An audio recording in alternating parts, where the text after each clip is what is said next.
Hello and welcome to The Menu, Monocle Radio's food and drink program. I'm your host, Chiara Rimella. Coming up, we speak to the restaurateur who's backing small food businesses in LA. You have sexy restaurants that are chef-driven, and there's some really great examples of some wonderful experiences there. Also on the program, we meet the photographer documenting the regional variations on the McDonald's menu. So I made like a 72-hour trip to Auckland just to photograph and eat that burger, which was delicious, of course. Plus, we visit a countryside retreat with a slower approach to harvesting and cooking ingredients. All that here on The Menu on Monocle Radio. LA is famous for a lot of creative industries, but until recently, its culinary scene played a bit of a supporting role. Over the past few years, plenty of new restaurants have brought fresh energy to the city, opening up across its neighborhoods. However, following the destructive wildfires in January, these businesses, like many others in town, are facing challenges and in certain cases, an existential threat. Entrepreneur Giancarlo Pagani is behind some of LA's most sought-after restaurants, including the uber-popular Mother Wolf, and he has seen the evolution of the city's food credentials firsthand. He's also passionate about sustaining the industry now that it is time to rebuild. Earlier, I spoke to Giancarlo about how he got into hospitality and why the future can still look bright for those who have the right approach. LA's kind of Renaissance restaurant, like chef-driven restaurant period, only started, I'd say, really changing like 12 to 14 years ago. And before that, there was like a period where it wasn't really about chef-driven restaurants. It wasn't until restaurants like The Bazaar by Jose Andres, Bavel, Animal by John and Vinny, those restaurants started coming around in like 2010-ish and after. And so I think prior to that, the industry was different because it's never been a very professional hospitality city. Most of the workforce in the guest-facing roles in LA have always been actors and actresses. And so that was always their main job. You went to a restaurant, or if you met somebody outside of a restaurant, you say, "What do you do?" They'd say, "I'm an actor," or "I'm an actress." And you'd say, "Okay, but how do you make a living?" "I'm a server," or "I'm a bartender." And it's like, okay, until your acting pays your bills, you're a server and a bartender who's got a hobby as an actor and actress right now. But that was kind of the industry. And that industry has changed significantly in Los Angeles, which has changed the workforce in LA. 10 years ago, when you opened a restaurant in LA, if you said, "Hey, raise your hand if you're an actor or an actress," 90% of your front of house staff raised their hand. Now it's like 10% because everybody left after COVID. But what that's happening is that we're like slowly becoming more professional, whereas people are looking at this as their career path, whereas it was always just a job until they reached stardom or got their big break. And so I think it's healthy because you've got people that are bought into this long term. It's not like New York or Chicago or Las Vegas, where you really have career servers, bartenders, and even in the management level. And so I think that shift is slowly happening in LA, which long term is going to be really positive for our industry. It's been a very interesting transition. What about the, I suppose, kinds of restaurants themselves that have become more of the norm in LA in the last few years in terms of the food that is being cooked up and the kind of the atmosphere, has that changed as well in terms of what the standard was 10 years ago? Yeah, significantly. I mean, LA loves a chef-driven restaurant, and they love chef-driven restaurant stories that are homegrown. We love to follow chefs that they don't necessarily have to be from LA, but definitely chefs that have kind of built their careers in Los Angeles. We're a little less forgiving for chefs that come to LA for like their second or third restaurants, whether they're from Latin America or Chicago or New York. So we're a homegrown restaurant town. I think that overall, the quality of the restaurants that are being built here have gotten increasingly better. I mean, people are spending a lot more attention and investment on design of restaurants and the functionality of restaurants. And LA's got very sexy restaurants right now. And you have sexy restaurants that are chef-driven. And, there's some really great examples of some wonderful experiences there. In the context of the recent wildfires, what kind of role do you think people can play in terms of rebuilding the city? What role can restaurants play in the fabric of the city after the destruction? I'll tell you what the fires are doing for our industry, I don't know if it's for our industry, but doing to our industry, is that if you weren't a strong operator of your business, of your restaurant business prior to the fires, and you were a restaurant that was always just kind of struggling or to make it by, it's very apparent after the fires because COVID was a little bit different because it was the shutdown, but there was a lot of financial support and resources, whereas the fires didn't have that at all. And so what happens is if you weren't in a good position as a business, you're basically on a trajectory to close your business at this point. And so I think it's going to weed out a lot of there's so many restaurants in LA and just like major cities, right? So there's a really high rate of failure in the restaurant industry, I think nationally, but also internationally. And I think it's because a lot of people get into the business that don't have any experience in the business. And so what we're going to start to see here is I think you're going to see closures of restaurants that didn't really have it together prior to the fires. And I think it's going to change the landscape of how many restaurants there are in the city that are very busy. But at the end of the day, the restaurants that were institutions before the fires are already operating probably close to 100% again. Those are the ones that bounce back the quickest and can take a major citywide blow like that and still be stable after. But it's the newer restaurants that didn't have their operations or business really tight that are really going to struggle now. I think from an international point of view, certainly from the outside, we saw a lot of kind of community action happen during the fires where we saw a lot of solidarity happen in the city. Do you feel like that's awakened a different type of spirit in the city that has stayed also after the fires? And has that extended and continued in the hospitality industry as well? Yeah, certainly. I think one of the beautiful things that came out of the fires was a real shared love by Angelenos of their city. And there was, I think in a lot of different industries, people just banding together to try to support and we started a petition for support for that we got a really great response from. But, from the day the fire started happening, getting on the calls and with other business owners and restaurant owners, and there was just a love for LA, and everybody kind of banded together to get through this. I think it was a kind of a reminder of how much we love this city. And I think for some people like me, it just like reinforced my love for this city and wanting to just continue to do more here. Well, despite all the challenges, your brands have succeeded. Why do you think that Mother Wolf has this success? Because, there are lots of Italian-inspired restaurants out there, but somehow there's like a sort of like a feeling about the place that makes it stand out from others. Well, thank you. And that was very intentional. I mean, we built something that didn't exist in Los Angeles. Coming out of COVID, we built a 12,000 square foot restaurant with kind of the spirit of designed restaurants that you see in Europe or in New York.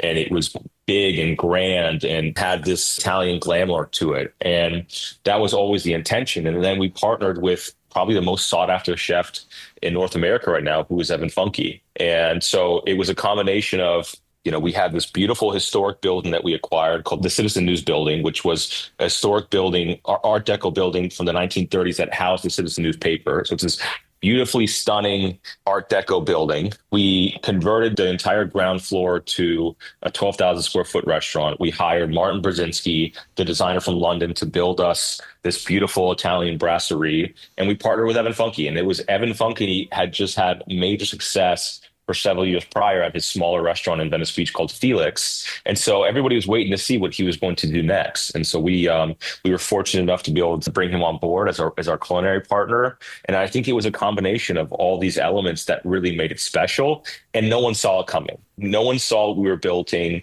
It wasn't a space that was previously a restaurant that had shuttered its doors. It was brand new and nobody saw it coming. And so all of a sudden, coming out of COVID, when people were kind of dying to just get out of the house, here we offered them Mother Wolf. And so it was just a combination of all of that made it a massive success. Giancarlo Pagani there. This is The Menu. And now, if you're a fan of McDonald's, you're in for a treat. Award-winning photographer and writer Gary He has recently published McAtlas, a global guide to the world of the Golden Arches. In its pages, he explores how the franchise has had to tailor to regional tastes in order to survive and thrive, via Macarabia to McBaguette. Monocle Radio's Fernando Augusto Pacheco, who was partial to a Big Mac, spoke to Gary about all things McDonald's. I grew up eating McDonald's. McDonald's was like a reward for a good test score. And I think most people around the world has some sort of relationship with McDonald's in that way, right? It's a lifelong relationship. And then I became a food journalist, and as an adult, and I would eat McDonald's around the world, on the back end of trips. But then maybe half a decade ago, I was in a Morocco McDonald's during Ramadan, and I went there to break the fast, and I saw that they had like an iftar meal kit with like dates and harira soup and like a milk yogurt drink. And I said, this is just so specific to to this local area. Is there any information about it online? Nothing. I could not find anything. And then so I said, how is no one documenting the largest restaurant chain in the world and all these like local accommodations, right? Because I think most people assume that the largest American chain just kind of sweeps into any country and imposes its will. But actually, as we found out when we went through to all these different markets, is that McDonald's actually has to make a lot of local accommodations to kind of like tip the hat and make sure that the locals are happy, right? And continue to visit their stores. And so that began the journey to visit 55 plus countries across 6 continents. And it's a really well-researched book because, of course, here at Monocle, we're very international. I had 2 Kiwi colleagues and they were making sure that the Kiwi burger was going to be featured. And it is. They were impressed, I got to tell you. That was a painful trip because I had already done New Zealand because the other big thing in New Zealand is the Taupo New Zealand McDonald's in an airplane, right? Yes. And so I had already knocked that off the list. But in the back of my head, I knew the Kiwi burger sometimes popped up, and it did. And I had no plans to go to New Zealand. And New Zealand is extremely far from New York City. And so I said, well, you can't not have the Kiwi burger because it has its own jingle, like the Big Mac. And so like, how do you not have it in the book about international McDonald's? So I made like a 72-hour trip to Auckland just to photograph and eat that burger, which was delicious, of course. And so I'm glad your colleagues appreciated that was added. It took a lot of effort and a lot of physical pain on my part in order to be able to get it. But do you think McDonald's says about the world? Because yes, it is the epitome of American capitalism, but they do have to make those changes in different countries. They have to respect, different cultures or different tastes as well. So I think they were very smart in that sense, right? Yeah, for sure. I mean, so I think most people assume that the company is this like giant monolith that is operated out of Central Command in Chicago, where the headquarters is. But actually, it's more of a network of like local franchisees, right? Like most of the countries are kind of controlled by operators locally. And that's where you see a lot of these localized menu items come from originally, right? Especially when we're talking about the 80s and 90s.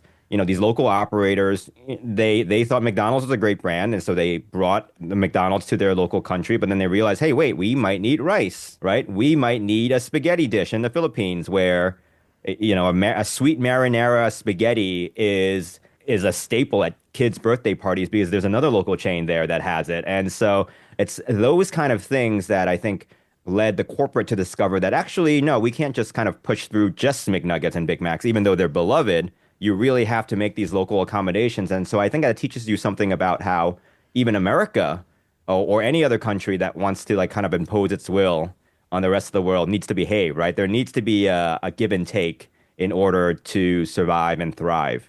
And one thing I'd like to ask is not just the food itself and the drink, but how the McDonald's look around the world. That's fascinating. I was going to ask what was the most beautiful or impressive McDonald's unit you've been. I can tell you mine. I've been once to Provence and I found a McDonald's accidentally. I was sitting outside with some lavender fields around me. I was like, oh my God, that's beautiful. But I wonder what's your answer to that? Well, I love many of the McDonald's locations around the world. And obviously in Europe, when you put a McDonald's in the middle of these city centers, all of them are landmark areas, right? And so they're going to go into a pretty historic, several hundred-year-old building. In the UK, I thought that was very interesting that they were taking over old pubs because, the pub culture, they've been saying it's dying for decades now. And so like now you have McDonald's moving into pubs. I found dozens of them, right? Former pubs that are in the middle of these small towns that are now McDonald's, right? A new place to gather in the community. But I think my number one favorite would have to be the McSki in Sweden. It looks so nice. Yeah, I mean, it's on the side of a mountain. And I went after the first snowfall, but before the busy season. So I was just like kind of alone. I just like, you can hear the crunching of the snow as I was walking through. And I was able to just kind of hang out. It's a giant ski lodge, McDonald's, and it's just so beautiful and serene and peaceful. You never expect to find a McDonald's in a place like that, but it was perfect. I loved it. What's your usual McDonald's order? I know you've been to many countries, so I guess you want to try new things, but what's kind of your favorite order, your typical order? In the US, so this is very atypical. I actually really love the Filet-O-Fish. The Filet-O-Fish. I love it. It's my order as well. Yeah, well, the Filet-O-Fish is actually the original localized menu item. Back in, I believe it was like the 1970s, there was a Cincinnati area franchisee who was getting killed on Fridays, and he was like, what's going on? And he realized, like, so many Catholics live in that area, and they were not eating meat. And so all the competing restaurants in the area had a fish sandwich, and he said, well, we need a fish sandwich. And they tested it out, and eventually, they added it to the menu, and then it went nationwide, and now it's sold all around the world. And so you look at localized menu items, any one of these localized menu items now in the book, and, the ones that aren't in the book, any of them could be the next Filet-O-Fish, decades from now. So you just never know, right? Like any item could start resonating with the world population and end up being like a core menu item. I am actually praying that the taro pie, which I think is from McDonald's China, comes to the UK because I love taro, and I had no idea they had one in China. Oh, that's a staple item for them. It's delicious. And also, it's like this really cool purple color. I was going to ask you, Gary, I know the book was not made in partnership whatsoever with McDonald's itself, but have they been in touch somehow with you? I think there are a lot of McDonald's franchisees out there that have reached out, and they're like pretty excited about it because I think they realize that it's giving them a little bit of recognition, right? Especially the overseas ones, right? They're pretty excited that someone would even do this, right? And so I think that overall, I think there's like a good vibe from people who are within the organization about the project. That being said, I mean, it's always going to be an independent project. I don't ever want their money. There no partnerships, nothing like that. I think you have to keep the journalism clean. How is McDonald's? Because, of course, I'm from Brazil. I know Brazilians love McDonald's. I know the French market as well. It's also beloved in France, believe it or not. I think people need to know that. But how is it perceived, the brand in the US right now? Has it changed? Is it still, the top of the top when it comes to the world of fast food? Well, there are a lot of options in the United States, but if you look at the numbers, right, it still has the most stores out of any chain, and its sales numbers are holding up pretty well. I mean, obviously there are, market pressures from a public company, right, that in news stories there's going to be little micro freakouts. But if you look at it overall, I mean, like, what brand has the presence, right? Like, I think that's why I chose to do this, because they are the biggest, right? And they are a symbol of America, and it's even here, it's still the most popular, right? And it's in the commercials, in sponsorships, all that stuff. And so, like, I think the brand is going to remain relevant for quite some time, and I don't really see that changing. And what item was the most surprising from the book? For example, in Portugal, they serve soups. That's very interesting. Oh, I mean, I love that. In China, they have marinated chicken bones, those are not even on the website. I just showed up and they happened to be serving it as part of a nighttime menu, because the Chinese, apparently, I still remember my mom, when I was a kid, my mom would, when we're eating fish, chew up like the fish head, like just suck every last morsel of protein out of the bones. And so it's a very like traditional Chinese thing to like just gnaw on bones and suck every last morsel of protein out. And so they had that at McDonald's, and I thought that was super surprising, but also delicious. You know what? You're making me very hungry, Gary. I think we both should go and get a Filet-O-Fish, right? Thank you, Gary. McAtlas, A Global Guide to the Golden Arches, is out now. Now, it's time for the week's top food and drink headlines. Here is Monocle's Francesca Gilks. The US-based biotech startup Simply Good has managed to create a plant-based smoked salmon alternative from ultra-nutrient-dense algae. The product is similarly protein-rich and has been lauded for having the same taste, smell, and texture as the real thing. It has already secured EU approval with FDA approval on the way, meaning it could be on shelves in as little as 6 months. Pistachio farmers have declared a worldwide shortage of the green nut, which they say has been triggered by a social media obsession with Dubai chocolate, a bar filled with shredded pastry and pistachio cream. Due to dwindling supply, prices have surged from around €6.73 to around €9.06 a pound, according to growers in the main markets, the US and Iran. British confectionery company McVitie's has said that they think most people have been eating their renowned chocolate digestive biscuit incorrectly for most of the time they've been in distribution. The firm has been churning out the treat since 1917, and for most of that time, customers have largely agreed that the biscuit is eaten chocolate side facing up. However, McVitie's has now revealed the correct way to eat them is chocolate side down, in what will be a revelation for fans of the British tea time staple. Those were the week's food and drink headlines. Now back to Chiara. Thanks, Francesca. You're listening to The Menu. We may love the joys of spring, but for growers, these months can be a challenge before the fruits of all that sun, rain and sowing really come to fruition. So how do field-to-fork devotees make the season shine on our plates all year round?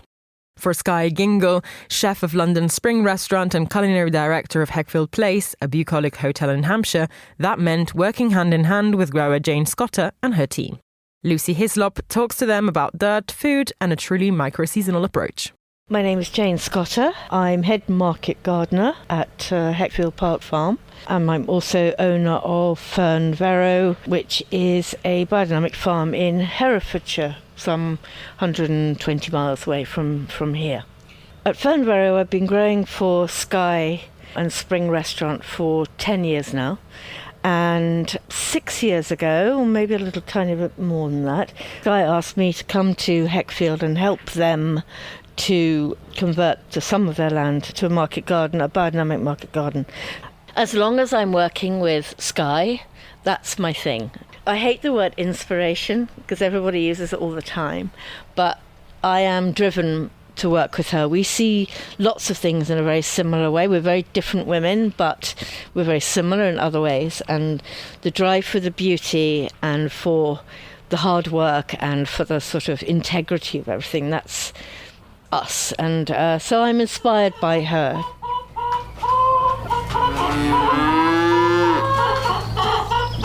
We're hugged by ancient woodland and lakes, along with a choreography of Suffolk sheep, Highland chickens, saddleback pigs and Guernsey cows, especially loved by Heckfield guests for their lusciously yellow cream and butter. As Jane works the soil for spring sowing, she reveals the challenges and wins on the land which owner, American scientist and businessman Dr. Gerald Chan, has reknitted into the 400-plus estate after restoring the storied hotel that opened in 2018. Well, I mean, the structure was there, the wonderful glass houses, the orchard was there with exactly the right type of apples, really interesting varieties and so on. But the land was very, very poor. It's extremely stony. But somehow everything grew from day one. Things really grow here. I have my personal feeling is that it's very rich in minerals and there's a lot of silica here. And so the light is reflected here. It's very warm and very, very bright in the summer. And those kind of sun-needy crops do really, really well here. But that sort of gorgeous kind of chocolatey loam certainly lacked. But we have our own cow manure from the herd of Guernsey cows, and we use that once composted. We use that on the land. We have wonderful resource to make our own compost from the hotel waste and from plant waste that we produce. We have our own fertility. We produce our own fertility, which is very rare. And we've been making our cake, adding layers of this beautiful compost and manure for the last few years, and the difference in the soil is beginning to really show, and with the use of the biodynamics, and it's all coming along beautifully. Steps away, the last of the Brussels sprouts are plucked and cut down. Rocket and a veritable forest of flat-leaf parsley trimmed inside 5 polytunnels. All part of the growing phases that tickle Skye. When you work and you're really, truly committed to seasonality, you're very excited to see things come, but you accept it when they go. People always say, what's your favorite season? I mean, well, I guess the candy store season is summer. Smell delicious, look delicious, sweet. The sun ripens things like nothing else. So all the kind of stone fruits and the beautiful berries that we, especially in this country, that we grow, the tomatoes, the basil, the mint, the aubergines, the chili, on and on and on and it goes. But then you come to this very beautiful, very elegant, quiet autumn where things are beginning to die and fade. And there's a kind of huge beauty in that, in a way. And things sort of slightly narrow down. You start to do different things. Green tomatoes come as you sort of clear the bushes. The taste of the produce is everything, according to Skye. How it looks when it arrives, not so much. There's beauty in the imperfection. I always say to Jen, I don't mind a hole.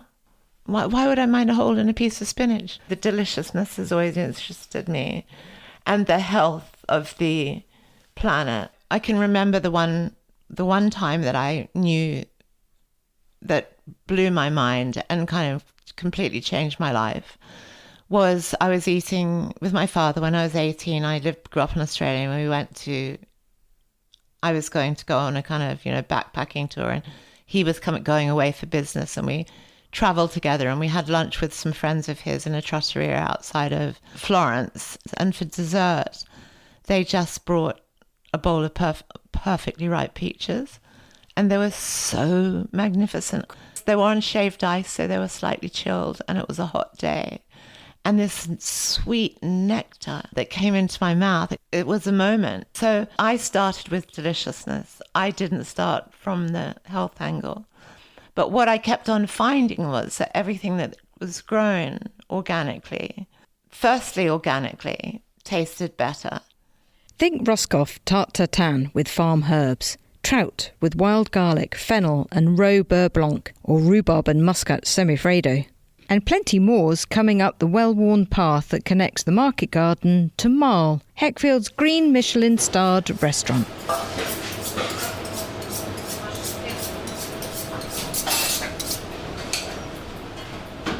Well, I mean, we're sowing like crazy right now. Tomatoes, aubergines, peppers, lots of different varieties. I can't help it, you look through the catalogues, we look online, and seduced by the catalogue. We always buy far too many seeds, but you've just got to, if it's something beautiful and the description of it sounds just what you want to eat, so I buy them. So I can sort of turn around and have 25 varieties of tomatoes. But we have a couple of main ones. Year after year. The Berner Rose is one that we really, really like. We grow them for beauty, but the most important thing is that they've just got to taste really, really good. So if I start with the hallmark, so this time of year, it's a butterhead lettuce is what you want. I won't grow butterhead lettuce at any other time of the year. You have, yes, lettuce is there are thousands of varieties of lettuce, but the butterhead is the one that tastes really, really good in the spring. That's when the heat isn't too great. There's plenty of rain usually, and there's just something about them. They're soft, but they're flavoursome. They're that green that hurts your eyes, and they are probably the best. Lettuces, and it's new, it's the new, and you haven't had anything that's fresh like that, and a raw ingredient that's just hours old or whatever, it's just the best. So the butterheads, and so they can be Ariana, Marvel of Four Seasons. There's one called Brighton. You find that everybody sort of, the first ray of sunshine comes out and a jumper comes off and shorts get put on. Everyone's, they're ready for new, produce. But that's when we're sowing. As soon as the soil warms up, that's when we can plant. Everybody's wanting the new, the baby carrots, but this is when we sow the carrots, not when we harvest the carrots. But that's the polytunnel for you. You can sow radishes at this time of year, cima de rapa, spinach. There are varieties of spinach that will do well in the cooler weather.